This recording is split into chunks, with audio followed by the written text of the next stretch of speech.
Welcome back to Israel. This is day 12, so go check out days 1 through 11 if you haven't already. I promise they're worth it. Okay, day 12 begins. So here's the final sunrise in Israel. Well, for 40 of us it was. See, we couldn't get enough plane tickets to all come back on Friday, day 12, so 15 of us volunteered to stay an extra day. However, this is the final sunrise at this hotel. We all had to pack to go to either the airport or a different hotel. We headed to the Temple Mount today. Word to the wise, you are not allowed a religious book, Christian Bible, Jewish Bible, anything, on the Temple Mount. Another word to the wise, do not wear short sleeves or short shorts to the Temple Mount. Your knees cannot be showing at all.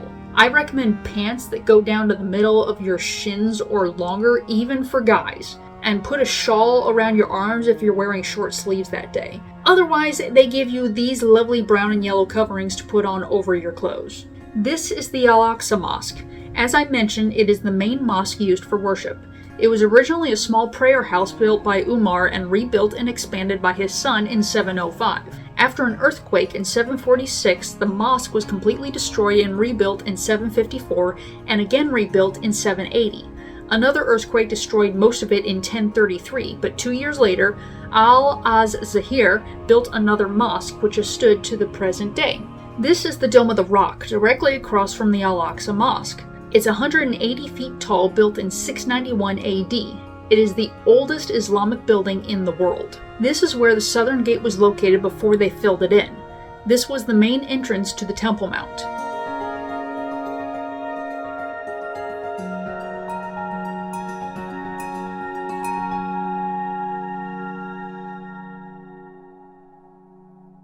This is the other side of the Golden Gate where Jesus entered Jerusalem.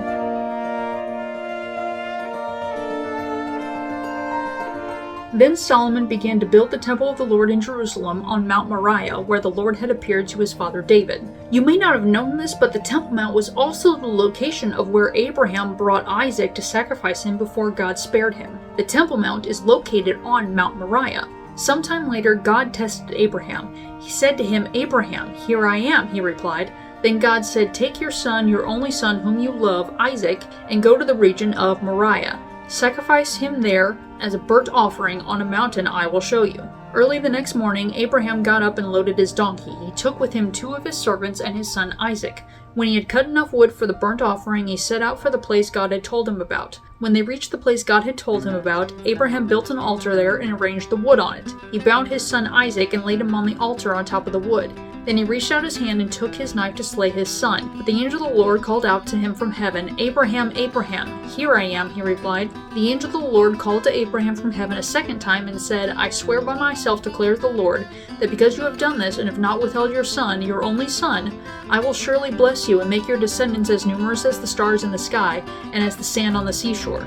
Your descendants will take possession of the cities of their enemies, and through your offspring all nations on earth will be blessed, because you have obeyed me." The Dome of the Rock is an Islamic shrine housing the foundation stone. Muslims believe Muhammad ascended to heaven from this rock.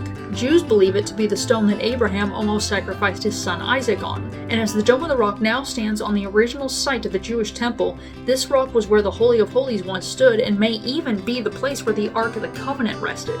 Now, you're also not allowed to kiss or even hold hands with anyone, even if you're married. Doyle and Jean once forgot that and wanted to take a picture kissing on the Temple Mount. They got kicked off. So Jean was hanging onto that shawl for dear life because the instinct to take Doyle's hand just kept kicking in. This is a shawl my friend gave me. She had purchased it in Israel the last time she came and gave it to me to wear on the Temple Mount. Clothing restrictions had loosened a bit since they'd gone. When she went, women couldn't have their heads uncovered, necks showing, all that. But now, it's not an issue. I found this lovely little stall, which I imagine could only have been built for children or very small women. Luckily, I didn't have to wait in line. I snuck into this back corner and found this empty stall. We then headed out of the Western Wall area towards our next stop. There were what looked to be weddings and bar mitzvahs going on. This young man got some pictures taken on the policeman's bike.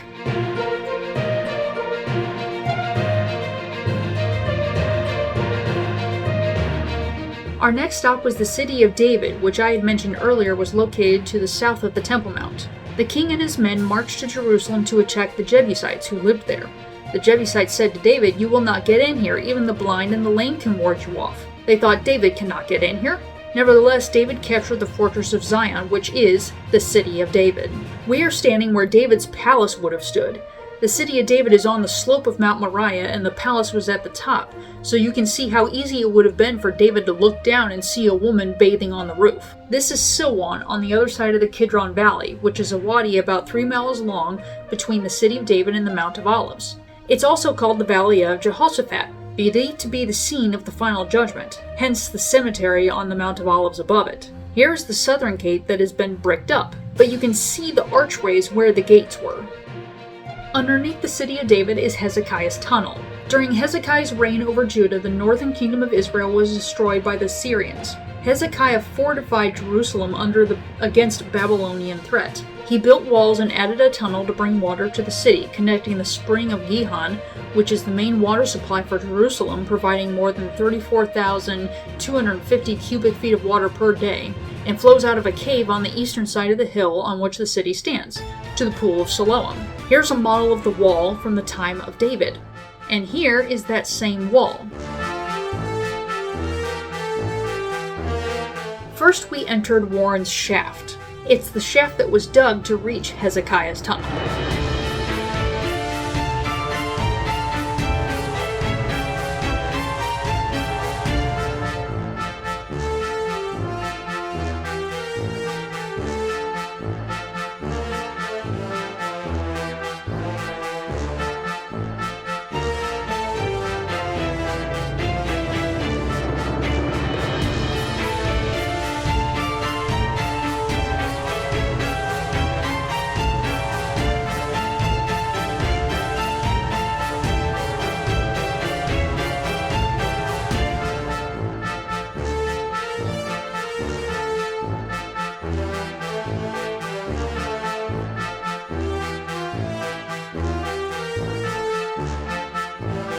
So we had two options. There was Hezekiah's tunnel, the wet tunnel. Most of us took that route. But there was also the Canaanite tunnel, the dry tunnel.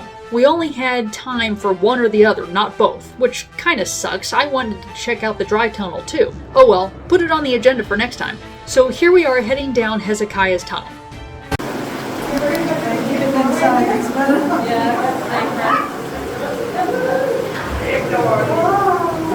We had been told this water was a bit chilly, but that it's just like a pool. It's always cold at first, but then your body gets used to it and it isn't cold anymore. I don't know what they were thinking, because the only way I didn't feel the cold anymore was because my feet and ankles went completely numb. It hurt all the way up until then. Then again, I believe I have Raynaud's, so I'm probably not the best judge of water temperature, but it is cold at first. See?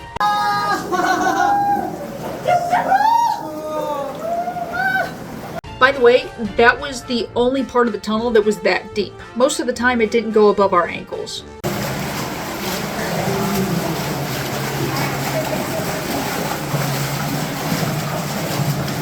The tunnel was created by Hezekiah's workmen more than 700 years before Jesus. The tunnel is 1,748 feet long and follows a circuitous path. The workmen started at either end and met in the middle. How these two teams chiseled a tunnel barely 2 feet wide with a drop of just 1 inch in the quarter-mile length to meet in the middle amazes even modern engineers.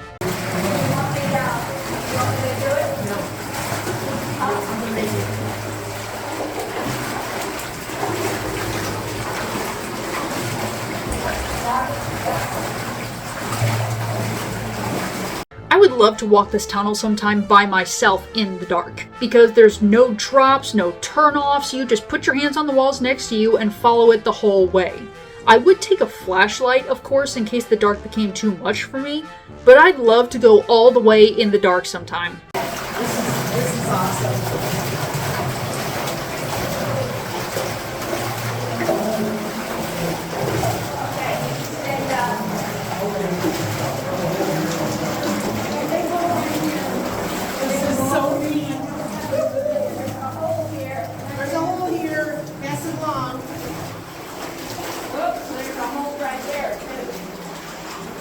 Write it in my book.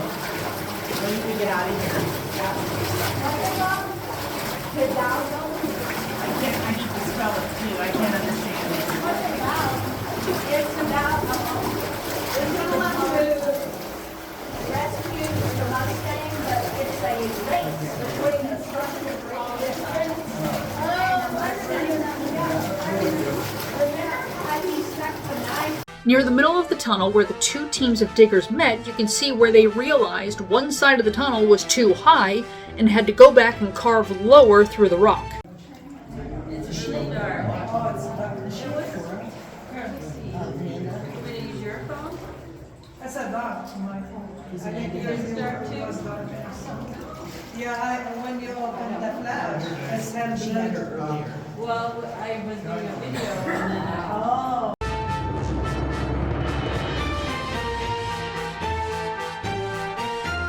We made it!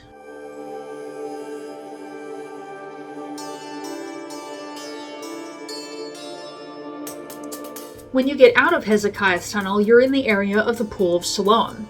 As he went along, he saw a man blind from birth. His disciples asked him, "Rabbi, who sinned, this man or his parents, that he was born blind?" "Neither this man nor his parents sinned," said Jesus, "but this happened so that the works of God might be displayed in him. As long as it is day, we must do the works of him who sent me. Night is coming when no one can work. While I am in the world, I am the light of the world." After saying this, he spit on the ground, made some mud with the saliva, and put it on the man's eyes. "Go," he told him, "wash in the Pool of Siloam." So the man went and washed and came home seeing. Here are the original stairs from the Pool of Siloam up to the temple. The man would have walked from these steps, from the temple steps, all the way down these stairs to the pool to wash the mud off his face. Everyone would have seen him passing by. They would have then seen him walking all the way up, no longer blind, to go back to the temple.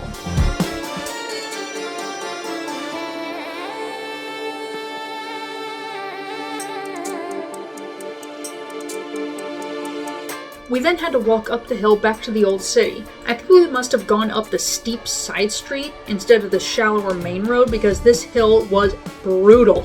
I got so tired so quick. A lot of us slowed way down, and then our group was late for the Great Bridge Tour. Again, the tour guides weren't happy we were late, but on the way we got to experience some sounds in Jerusalem. The call to prayer,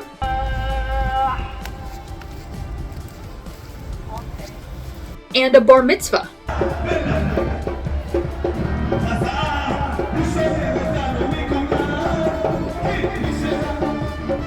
Now, I'm not too certain what the Great Bridge Tour was all about. At this point, I'm hungry and hot and tired.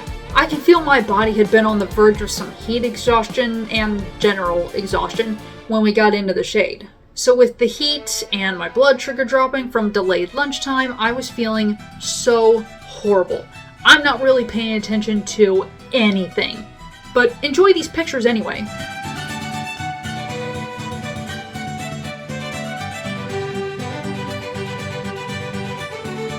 After we got done with the tour, we left the Western Wall Plaza and headed down to tour another section of the wall. First, we went to the corner where the Western Wall meets the Southern Wall. You see that piece of rock sticking out in the beginning of an arch? When this was all still buried in dirt, a picture was taken of a man standing on the ground leaning up against this part of the wall. This here is the original road next to the Temple Mount. When the temple was destroyed in 79 AD, the stones fell on the road, cracking it and caving it in. You can see the damage there. The rocks at the far end haven't been moved since the temple's destruction. We then moved along the southern wall, where there was a plaza. You could even go up onto the ramparts. Now, I had wanted to do this on that extra day the 15 of us were going to get, but I didn't think anyone else would want to, and we couldn't do anything solo. So this was the perfect chance to do it. Unfortunately, I was just too tired. I took the opportunity to sit for a while and watch everyone else walk the ramparts. Part of me kind of wishes I would have just sucked it up and then passed out on the bus afterwards. Beyond the plaza was the southern steps. Pilgrims entered the temple primarily through this entrance. On feast days such as Passover and Pentecost, literally hundreds of thousands of people made their way up the steps into the courts. Therefore, it's most likely where the Pentecost happened. In Luke 24:35, it says that the disciples stayed continually at the temple praising God after Jesus' ascension into heaven. At the beginning of Acts 2, it says the disciples were all gathered together around 9 in the morning. During the festival of Pentecost, people went to the temple for presentation of their offerings, and 9 a.m. was the time when the morning ceremony was held in the temple. The disciples would have been there for this service. This is why it would have made sense that the people in the crowd were from every nation under heaven. People from all over the world would have been coming to the temple of the festival of Pentecost. This crowded place is how people were able to hear when the disciples began speaking in tongues at the moment the Holy Spirit descended on them. It's also stated that the Holy Spirit filled the whole house where they were sitting. The temple was called the house of God, as stated in Acts 7:47. Can you believe that this is where this event happened?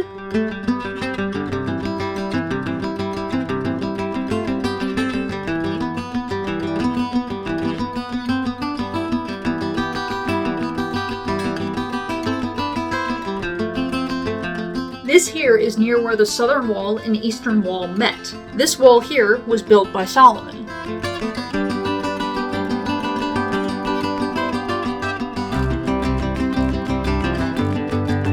We then got picked up by the bus. Well, those of us that made it through the whole day. We kind of kept losing people along the way as they took cabs to the hotel, and headed to our new hotel. I'm sorry, but this was the worst hotel of the whole trip. There was dirt on the chairs and the countertops, and the lampshade was nearly broken in two. Luckily, the bed didn't look suspicious. Well, we had dinner and then called it a night. Oh wow, can you believe there's only one more video? Go check it out.